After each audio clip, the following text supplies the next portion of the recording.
سلام كمسك الختام. دروغ گفتن در همه روز گناه است.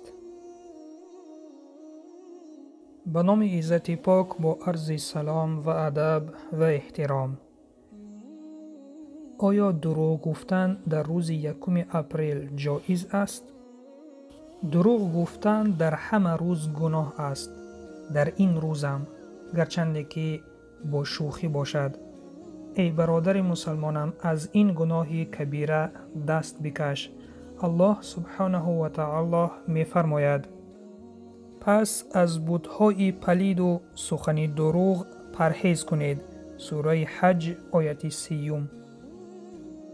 شنونده عزیز، ببین که خداوند دروغ را در ردیف بت‌های پلید مثال آورده است که این از بزرگ بودن این گناه شهادت می دهد. پس از این گناه حذر کنیم.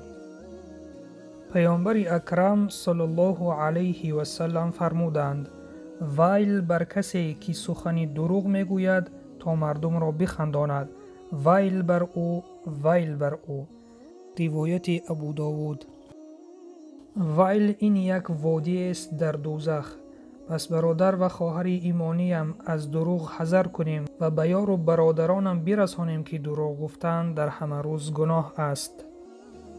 در حدیث دیگر پیامبر صلی الله علیه و سلم فرمودند: علامت منافق 3 چیز است: اگر سخن گوید دروغ میگوید، اگر وعده دهد خلاف میکند و امانت را خیانت میکند.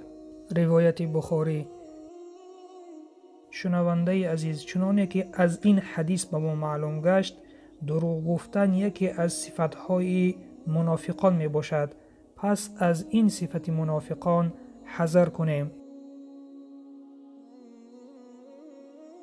برادر و خواهر مسلمانم، آیت‌ها و حدیث‌ها درباره دروغ به نهایت بسیار است، ولکن برای انسان عاقل همینها کفایگی می‌کنند.